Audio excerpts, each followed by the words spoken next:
motorcade route. Something, I repeat, has happened in the motorcade route. Who controls the past, controls the future. Who controls the present, controls the past.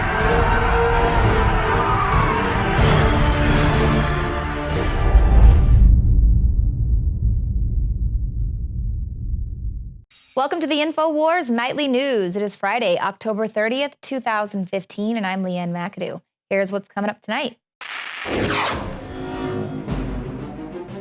Tonight, Obama talks boots on the ground in Syria.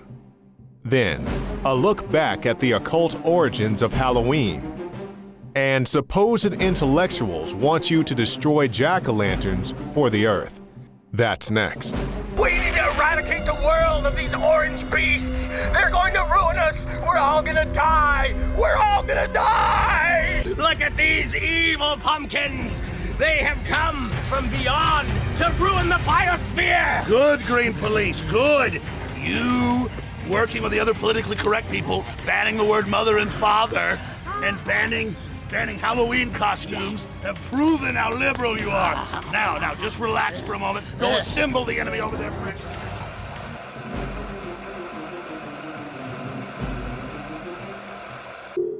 My answer is simple. I will not put American boots on the ground in Syria. I will not pursue an open-ended action like Iraq or Afghanistan. I will not pursue a prolonged air campaign like Libya or Kosovo. This would be a targeted strike to achieve a clear objective: deterring the use of chemical weapons and degrading Assad's capabilities. After Obama announced that he's going to deploy no troops to Syria, today he says he's going to be putting some boots on the ground. So, of course, he's broken all of the other promises he's made. So what's the difference now? Now, U.S. officials did confirm today Special Forces soldiers will be deployed on the ground in Syria. Fewer than 50, they say, will be deployed in the region to train, advise, and assist vetted opposition forces. According to this official, they said this does not mark a change in U.S. strategy, but rather an intensification of the campaign in Syria. So basically now we're going to put boots on the ground to train, advise, and assist all of those moderate rebels, also known as ISIS. Basically, we are now in a proxy war with Russia. So stay tuned to that. I'm sure there will be more news coming out of Syria. Now, this was interesting breaking today. The RNC has pulled out of the debate that was to air on NBC on February 26th. They say after that ridiculous treatment that they received at this last debate, they're now pulling out of NBC, the network, altogether. Now, this was RNC Chairman Reince Priebus. He wrote in a letter to NBC News, he said, while debates are meant to include tough questions and contrast candidates' visions and policies for the future of America, CNBC's moderators engaged in a series of gotcha questions, petty and mean-spirited in tone, and they were designed to embarrass our candidates. We are suspending the partnership with NBC News. So we all witnessed that with our own eyes. Of course, the establishment media got called out on their blatant bias. Perhaps this can finally be the wake-up call that America needs to see the blatant left bias in the media. So be sure to tune into Infowars.com whenever there is a presidential debate going on, and we will be live giving you our commentary on those debates. Now, here's another thing coming out of Russia. Putin, once again, sticking it to Obama, and he is basically saying anthropogenic climate change is a geostrategic weapon, and he's just saying globalists want to undermine Russia's thriving energy sector. He characterized climate change as a fraud. He's saying it's used to prevent Russia from tapping its vast oil and natural gas reserves. Greenpeace claims that 85% of CO2 equivalent emissions in Russia come from its energy industry. So got to give it to Putin, once again, calling out Obama and this globalist regime. President Barack Obama is not a world leader. Obama may be led by the New World Order, but that qualifies about as much as the Nobel Peace Prize Obama received for reaching out to the Muslim world. And oh, how Obama reached out. ISIS is eternally grateful for all of his help. Obama's Nobel Peace Prize is equivalent to Milli Vanilli's Grammy Award, and like theirs, the Nobel Peace Prize should be returned When it comes to the load of bull Obama has been shoveling in the global arena for the last 7 years, it turns out a vast majority of the people can cut right through the rubbish and red tape. That's why 89% of Russians, 2 out of 3 Britons, and 94% of Americans, according to a New York Daily News poll, support Russian President Vladimir Putin. Putin, fresh off of single-handedly altering the dynamic in the Middle East, now says global warming is being used as an economic weapon against his country. He characterized climate change as a fraud used to prevent Russia from tapping its vast oil and natural gas reserves. Putin's senior economic advisor from the early 2000s, Andrei Ilyanov, told the New York Times, "We found that while climate change does exist, it is cyclical, and the anthropogenic role is very limited. It became clear that the climate is a complicated system, and that so far the evidence presented for the need to fight global warming was rather unfounded." Myth of Arctic meltdown. Stunning satellite images show ice cap is thicker and covers 1.7 million square kilometers. Look, and it's the same thing for the South. This is the Arctic ice shelf. This is 2012, and you can see this is 2014. Much bigger, with the entire northern passage for ships completely blocked off.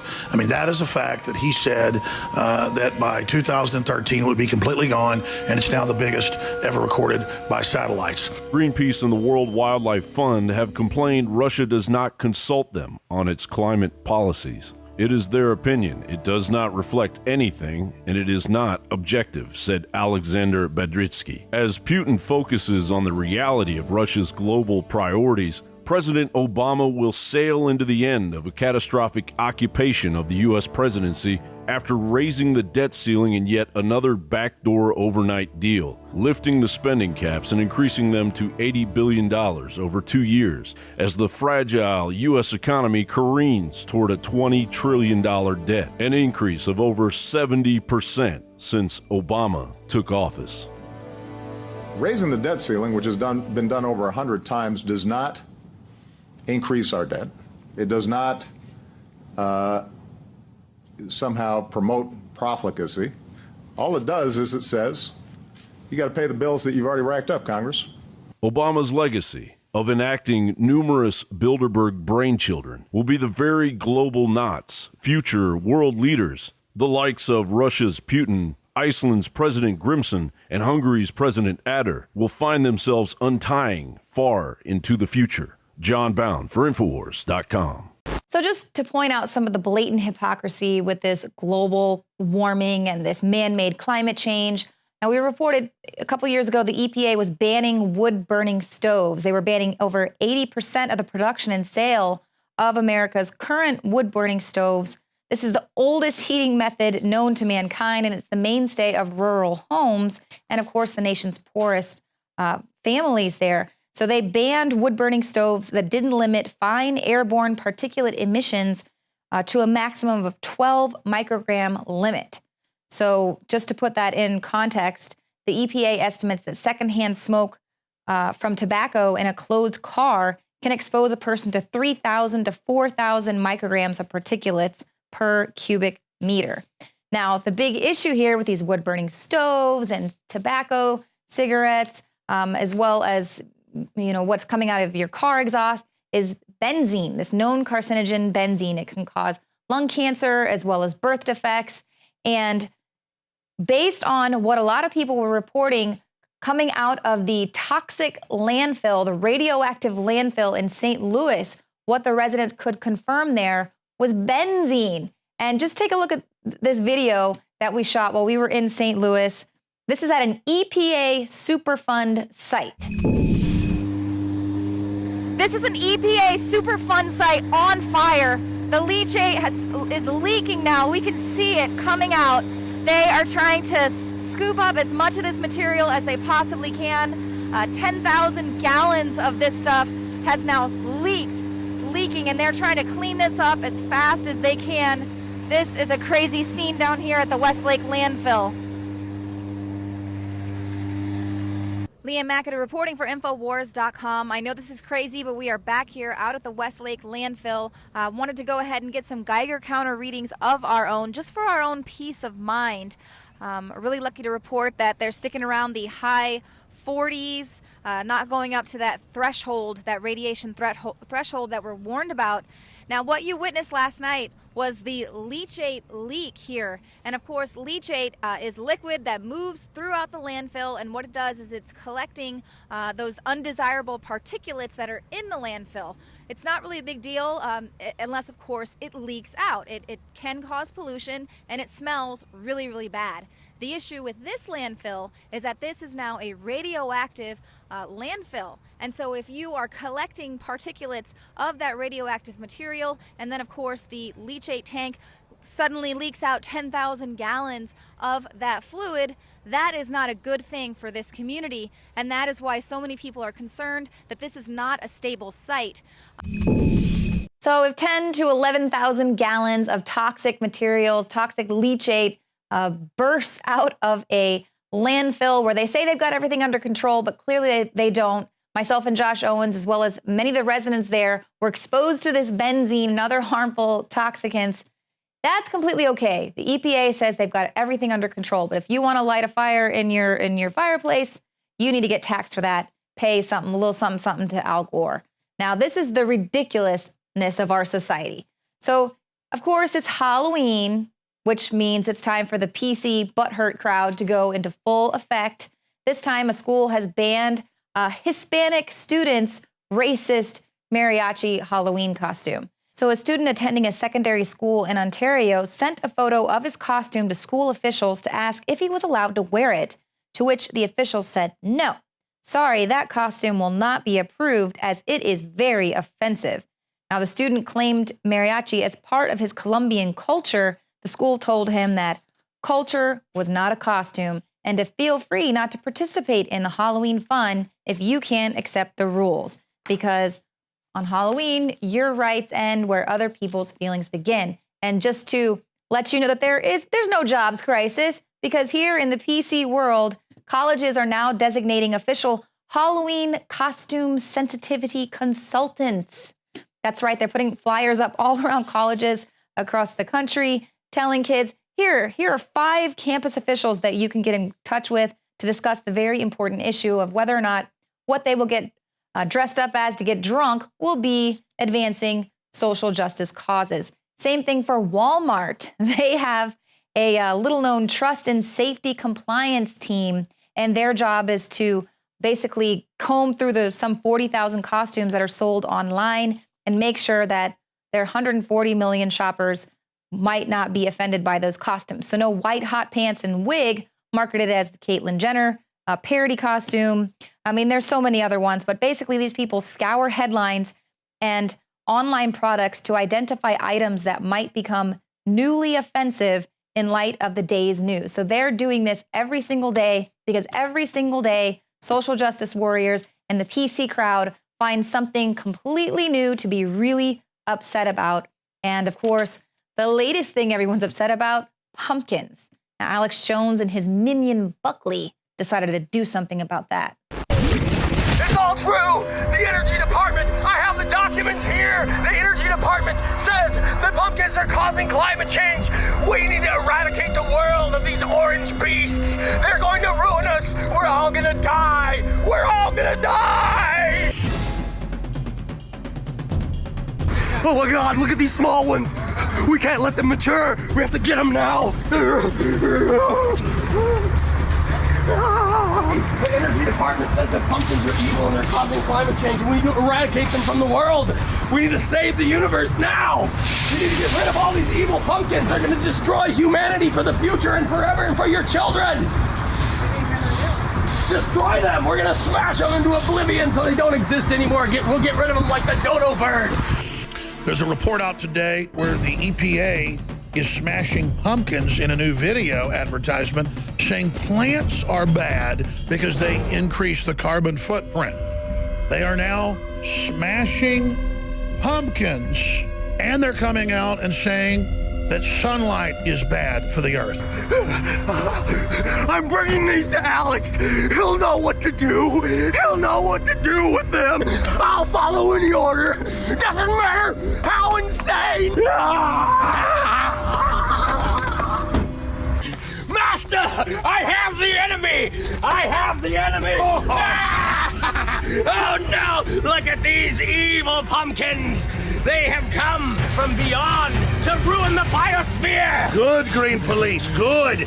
You, working with the other politically correct people, banning the word mother and father, and banning Halloween costumes, have proven how liberal you are. Now, just relax for a moment. Go assemble the enemy over there for execution. Ladies and gentlemen, this is not satire. The Energy Department and others have called for cutting down trees en masse, living trees, and smashing and destroying pumpkins and not letting people grow pumpkins because they put off carbon dioxide. So do your part. Anything carbon emitting, whether it's your French bulldog or your grandmother, follow the example and the orders of our loving saviors at the Department of Energy.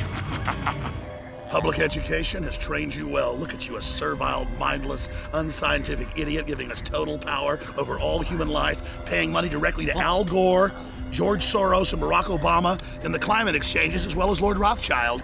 My minion, you understand by training people that pumpkins should be destroyed, we're training them that you will be destroyed, you worthless crap. So, without further ado, I, the noble eugenicist, will take out the enemy of the people via crossbow. There's always new enemies to fight. Carbon's everywhere on this planet. It's almost like we're carbon-based life forms. And just when they thought they were safe, I found another one.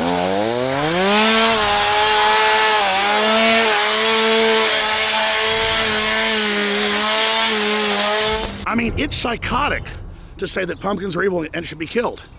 This is a carbon-based life form as well. And that's what they're demonizing. They're setting the precedent that all life is bad because it exhales carbon dioxide, or it puts off carbon dioxide.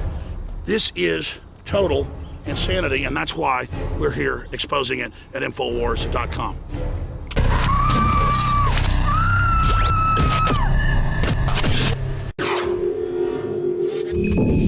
This week, I went to St. Louis, Missouri to cover the radioactive landfill that is, of course, threatening a state of emergency for many counties there in St. Louis, Missouri. Of course, I took this particular task personally. I spent some formative years there, and a lot of stuff has gone on in St. Louis, has a very sordid history, including a lot of secret testing on the population there. Now, I wanted to give you some background information on the chemical works company that was largely responsible for dumping all of this toxic waste from the Manhattan Project throughout St. Louis. That was Mallinckrodt Chemical Works. One of the things I wasn't able to get to in this video that we're about to show you is some of the secret testing that was going on between Mallinckrodt and their employees. They employed a company doctor. They knew that their workers were being exposed to really high levels of uranium and other radioactive materials. And they said, well, wow, now we've got this really large population of people who are getting super high doses of radiation. So maybe we should just go ahead and see what happens to these people. I was able to obtain some documents that I guess we'll call her a whistleblower, was able to obtain via FOIA request. Denise Brock was actually working on behalf of a lot of families of nuclear workers to try and help them get some aid. Because, of course, this didn't die with their grandparents who might have died working there in those nuclear factories. They have birth defects, as well as some of the areas are poisoned now. These people are having these very rare cancers. So we can doc cam on some of these secret office memorandums where they're kind of talking about, what's the potential liability among the long-term Mallinckrodt employees? Not, how can we help these employees, but hey, how's this going to affect us? And so they wanted to have this estimate of cumulative multiple exposures to radioactive material. The report shows that there are 17 employees whose lungs have had more than 1,000 RAM of exposure. And then they go on talking about how there were thousands of employees who stuff like this was happening to. They say it was recognized that pending elimination of excessive exposures, pending that, we're going to go ahead and try and stop them from being exposed. But here we have a unique opportunity to conduct clinical studies on a fairly large-sized population whose radiation exposure for several years had been considerably in excess of any group for which data are available. So they go on to talk about how they're going to go ahead and observe these health effects on them as well as their family, even going so far as to do autopsies on these employees without the family's consent, all to find out these long-term effects of chronic occupational exposure to penetrating external ionizing radiation. And, you know, there's another article here about, oh, sorry, we spilled a bunch of barium in the street on a road to the St. Louis airport, and you can just see the sense of urgency they had with dealing with this barium spill. Oh, 15 days ago, we'll give it a few more weeks before we really go ahead and take care of it. So this is Mallinckrodt, who then morphed into, this is Mallinckrodt Chemical Works, who of course then morphed into Mallinckrodt Pharmaceutical Corp, who is in business today. They are the world's market leader in selling medicinal street drugs, basically. So these are legal. The DEA is helping them get it in. This is an article from 1988, How Coca-Cola Obtains Its Coca. And they're basically saying, you know, Coca-Cola used to have cocaine in its ingredients. Now they take that out of there and they give this cocaine to St. Louis pharmaceutical manufacturer Mallinckrodt, who is the only company in the United States licensed to purify the product for medicinal use. So Big Pharma wants to sell cocaine, perfectly fine. Leanne McAdoo reporting for Infowars.com. Of course, we are here covering the state of emergency with the radioactive landfill in Westlake. And of course, no trip to St. Louis to cover that would be complete without looking a little deeper into the company that was largely responsible for dumping all of this nuclear waste secretly around St. Louis. That would be Mallinckrodt Chemical Works. Now, Mallinckrodt Chemical Works began processing uranium in 1942 for the first atomic bomb. Once they started running out of space at their facility, they started shipping these radioactive waste containers off-site throughout different parts of St. Louis. Here's an old picture. You can see these materials were stored in bulk on the ground, open to the elements, and they were unattended. And they left them right next to Coldwater Creek, which we have been interviewing a lot of people here who were actually poisoned by this nuclear radioactive material being in Coldwater Creek. Of course, it would get into the floodplain, get into people's crops. This area here is now currently dealing with thorium being found in their backyard. So this is a huge issue. These people are still having to deal with this today. Now, Mallinckrodt, they got out of the atomic weapons business, and today they're actually Mallinckrodt Pharmaceuticals. And check out their website. I mean, hello. I don't really need to get into the details with that. But Mallinckrodt Pharmaceuticals is basically a world market leader in medicinal controlled substances. That's right. They are one of the largest importers of opium, coca leaves for cocaine, as well as poppy, raw opium, and some of the things that they manufacture: codeine, hydrocodone, morphine products, opium, oxycodone. So all of the things that other controlled substances. And so they are making these products that you're hearing a lot about with drug overdoses and things like that. So, going from making nuclear weapons to other ticking time bombs that are affecting our present day society. Now, check this out. So you can go to the U.S. Department of Justice into their Office of Diversion Control, and you can see where they have gone with the Drug Enforcement Administration to be known as importers of these controlled substances. So this was just May 2015 that they filed for that, and they filed for phenylacetone, coca leaves, raw opium, and poppy straw concentrate. And so the summary is basically that the Drug Enforcement Agency grants Mallinckrodt registration as an importer of these controlled substances. And then, of course, you can take a look at the other page where they say it's a manufacturer's notice. So then they also have to go ahead and give them the thumbs up that, yes, they can use these controlled substances to create all of these controlled substances. So these are medicinal controlled. These are the ones that are given the thumbs up, even though they are made with the same drugs that we're apparently trying to stop with the drug war. So Are they just working directly with the drug cartels to bring in the coca leaves and the raw opium over the border? Or is the DEA helping them ship it right in? Now, think about that. We already know that our soldiers are protecting the opium fields there in Afghanistan. And since we've been there protecting them, it's actually increased about 90+%. So it doesn't put two and two. And of course, Mallinckrodt isn't the only pharmaceutical company that is importing these drugs. They're just the world market leader. Now, it's the U.S. Department of Justice that's obviously making this huge push to ban guns and take guns away from everyone. But we'll look at 2013. So in 2013, they would say about 12,000 people were killed in gun violence in the United States. 30 people a day, so that's, about 12,000 people. We'll take a look at the overdose death rates from pharmaceutical drugs in 2013. 25,000 total from prescription drugs, male and female. 25,000 in 2013. If you're looking just at opioid pain relievers, which is what Mallinckrodt specializes in, 18,000, 16,000 here. So much, much more than gun violence. You can look at the fact of abuse here. 6.2 million Americans abuse prescription type drugs, non-medicinal purposes, more than cocaine, heroin, hallucinogens, and inhalants combined. These are obviously young people. There's an increase in young adults abusing these prescription pills. And then just looking in one metro area alone, more than half of the deaths involved these prescription opiates. So this is just one metro area that they're kind of collating this data from.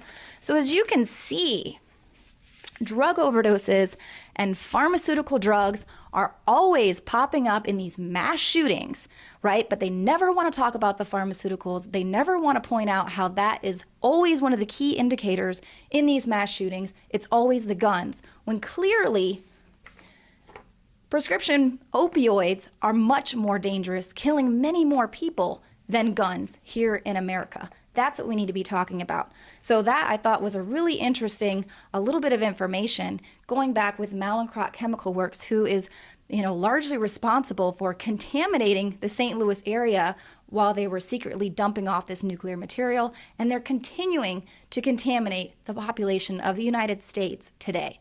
Stay tuned to Infowars.com for more reports.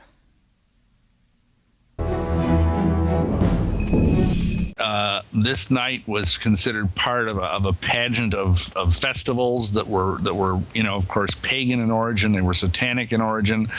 They were basically ways of celebrating the change of seasons. And of course, in the northern hemisphere, this is when the nights started getting longer and the weather started getting colder. And it was believed that on this night, or Halloween night, that the god of the dead was going to die and then be reborn later. And of course, he was reborn on the next feast, which would have been Yule, which is December 23rd, 24th, somewhere in there. And so this time that he was dying was a time of great fear in these people. And so the way they dealt with that is by human sacrifice. They felt that if they could shed enough blood, especially the blood of children, that they could somehow let this passing of their God be a propitious one. And of course, this is all really evil, but we see it even in the Bible, the idea of Molech, the idea of Chemosh, the god of the Moabites. All these different cultures all celebrated this festival by child sacrifice, by throwing babies into a flaming idol or something equally awful. And this is the origins of Halloween. And the problem is that even to this day, it is still a high satanic holiday. It's still a high witch holiday. And that means if you're celebrating it, you're celebrating, basically what some Satanists believe is the devil's birthday. Now, I don't know about you, but I don't want to do anything to celebrate about the devil. At some time, in the early Christian era, the Catholic Church decided to try and sort of baptize Halloween and Samhain, and they call it All Hallows Eve. They associated it with All Saints Day and All Souls Day, which is November 1st on the liturgical calendar. You can't take something that's evil and like slap some paint on it and all of a sudden it's good. You know, and the trouble is that in many cultures, I mean, this is kind of a universal thing. Like many people might know that in Latino countries, they have the Day of the Dead on this day when people, you know, run around dressed up as skeletons and all of that. And it's very similar to Halloween. They just call it by a different name. And see, I don't think that we should be celebrating death. I think we should be celebrating life. Halloween was actually illegal in the days of the Puritans. It was really illegal all through the 18th and a lot of the 19th century in America. And it was only when the influx of Irish immigrants started in the 19th century, some of my ancestors came over here and they brought Halloween with them. And you know how in our country we see that things gradually have gotten more and more, you know, lax or whatever word you want to use. And so people began to celebrate. And of course, now it's become a huge marketing thing. I mean, they're trying to make it as big as Christmas. And but the trouble is, again, it's evil. And I would just like to share briefly why I'm so passionate about this. I had a personal experience with Halloween when I was 10 years old. And I was out trick-or-treating, and this was, you know, way back before there was anything really sinister about it. You know, I think I was dressed as a little clown or something, going door to door getting candy. And I actually was walking down the street. It was Halloween night, beautiful October evening in the Midwest, and I looked up. And as I looked up, I saw the sky was just full of demons. And just black, leathery things with red eyes, and their eyes just stared into me. And I could feel something unclean hit my soul at that moment. And I believe at that moment, my soul was defiled by the demonic spirits that surround Halloween. And, you know, after that, I can look at my life, even as a young child, that I gradually began to be interested in the occult and, you know, various weird things. And by the time, of course, I was in college, I'd become a witch. So I think that the danger to children, especially because children are more vulnerable, but even to adults, it's a dangerous time. And we really encourage parents to pray over their children during this season, to not let their children run around alone, and to not let them go trick or treat, you know, but rather have some kind of fun that you can do as a family. Again, in the British Isles and in probably Northern Europe as well, there was this custom of lighting, they were originally called Baal fires.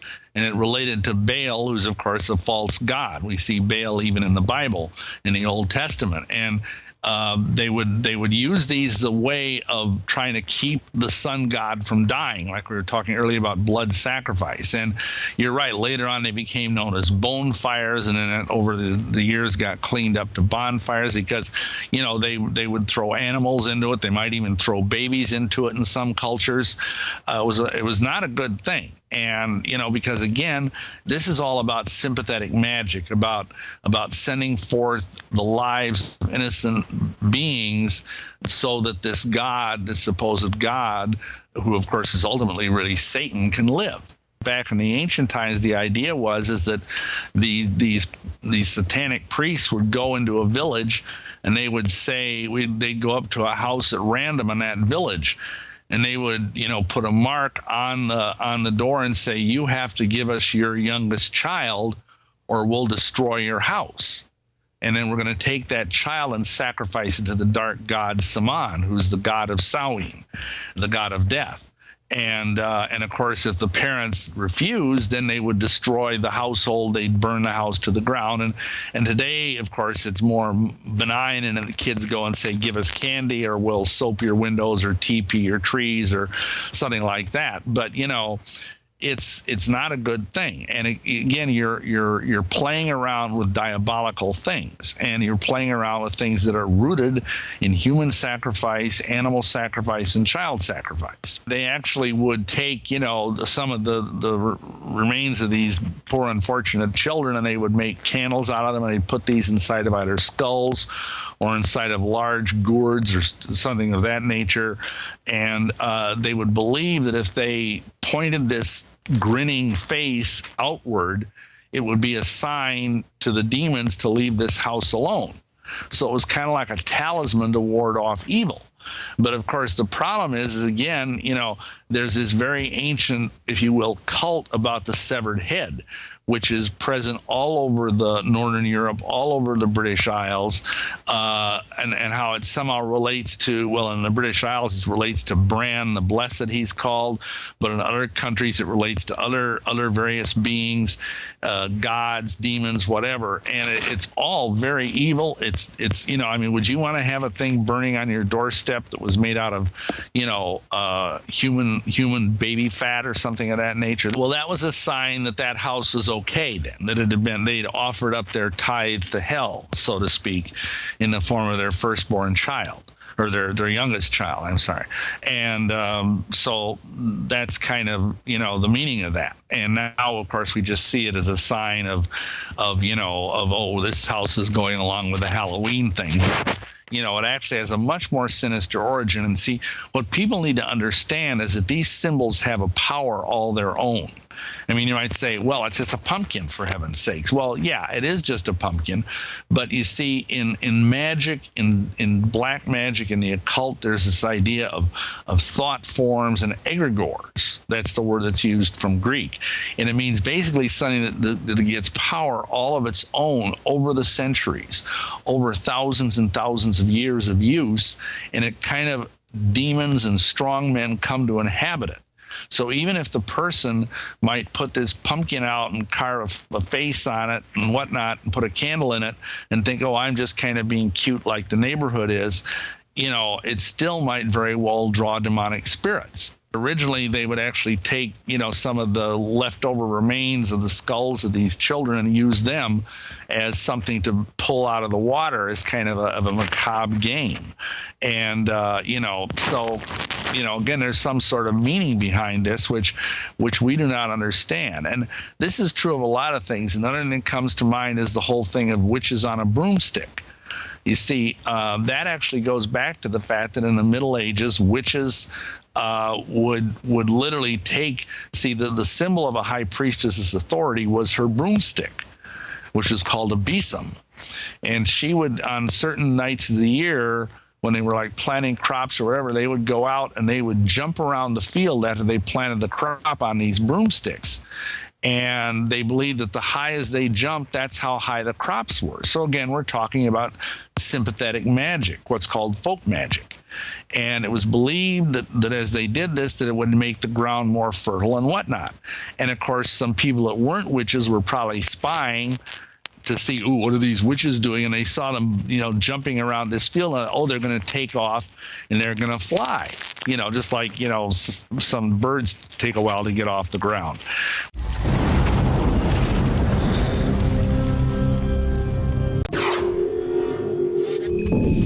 Well, joining me in studio now is journalist and author Jim Marrs. Jim, you were on the Alex Jones Show today, and I just had to get you in here for the nightly news. We always enjoy your commentary on what's going on in the world. So welcome back. Lots going on in the world. Yeah. Well, good, bad, and indifferent. Yes, and then, same old same, nothing new under the sun. So let's just go ahead and look at some of the hot topics we got on Infowars.com. Here's one, Putin saying that anthropogenic climate change is a geostrategic weapon. He's saying that globalists want to undermine Russia's thriving energy sector. Right. Well, first let's look at the term anthropic, okay, which means man-made. That's what it means. What he's saying is that these claims that our SUVs and our cars and our industries and everything are totally wrecking the world. He's calling that into question, as have many other people. But a good portion of that comes down to the controversy over fracking, which is short for hydraulic fracturing, which is where they drill a deep well and then they pump up to 8 million gallons of water under high pressure down there. But it's not just the water. They put in chemicals, right, including heavy metals, arsenic, aluminum, it's fine, lead. Jim. It's totally fine. Everything you don't want, right. Okay? Along with, I understand, sometimes they'll put steel ball bearings down there so when they force open cracks in the ground strata, it keeps them open, okay? Now, there's big controversy going on about that because they have found that it destroys water wells, right? Okay? It creates earthquakes. Oklahoma, for example, up until about 1970, only had maybe one earthquake a year, and now they're having 30 and 40 in certain areas, and they've even done studies and shown that it's due to fracking. Right. Now, the whole rationale for fracking is that peak oil. Well, we're running out of oil, and in our industrial society, we have to have oil to keep going, to progress, and to move into the future. And number one, I'm not even sure that's true. But the idea that we're running out of oil has been disproven. Right. Over and over again. 2014, 2015, oil production was at levels higher than ever before. But the main thing is somebody tries to tell you that we're running out of oil, just tell them, well, go check out the Bakken Rock Formation, Bakken. It's a huge underground reservoir of petroleum that they've discovered up in North Dakota and Wyoming and into Canada. And the experts have said, and of course they keep this quiet because they want to keep the gasoline prices up, but the experts have said that there's enough untapped petroleum there to last us at increased rates of consumption for more than 2,000 years. Wow. Okay, but hey, we don't want to do that, do we? No. Because we're choking ourselves to death on We'd rather destroy petroleum. the water supply and Right, and go that's ahead and what let it everyone comes know to. it's completely okay. Like the EPA was telling the residents in St. Louis while I was there that it's okay that the uranium and the radium and the thorium is making its way northwest, because it's moving away from your neighborhood. Meanwhile, the very area it's moving to is where they get their drinking water from. So this is how we're just being told. It's kind of the left hand doesn't know what the right is doing, and people are just wising up to all of this. So what do you think about the fact that Putin seems to be calling out this administration or the globalist agenda at every turn? Now, even with what's going on in Syria, with him moving in, now Obama just announced today that he's going to also be sending troops on the ground in Syria to fight ISIS. Which he promised not to do. Which he promised not to do, which, hey, he's broken every other promise he's made. What else is new? Right. And so what is this going to be, like a proxy war with Russia, essentially, or? Well, it's going to, we better keep close watch on this, because the fear is that they get over there, they may end up getting a firefight between American troops and Russian troops. Right. Or the worst case scenario is if we try to declare our no-fly zones, or we're flying our aircraft up there and maybe we get hit by an anti-aircraft missile from a Russian plane, or vice versa. This could get really sticky. Yeah. But I got to hand it to Putin, okay? We have tried to say that we went in there trying to save freedom in Syria. And of course, what we're really trying to do, and nobody makes any bones about it, that we were trying to oust their president, right. Assad. Okay? And we've made that clear for years. Now, he's their problem, okay? And if the Syrian people don't want Assad, then let them overthrow him, okay? But we had to go in there, and we sent all of these arms and Stinger missiles, and we sent all this stuff to these guys so they could throw out Assad. And what does it turn out? They're ISIS. Right. We've been arming them. Or we train them, and then they armed them. The very people we're now claiming are our worst enemies. So it's really kind of humorous in a way, because we say, yeah, we're in there and we're going to try to overthrow Assad. But by the way, ISIS is really bad too. Yeah. But we hadn't really been doing anything to them because we created them. So Putin says, oh, well, let me help. Here, I'll send some troops too and help you fight ISIS. Yeah. No, now, what are we going to say? No, don't do that, because they're our people. Yeah, You know? and that's actually what happened. Came out in the news and said, oh, they've seemed to have taken out some of our moderate rebels that we've trained and spent, what was it, $50 million, some ridiculous amount of money to train 5 fighters.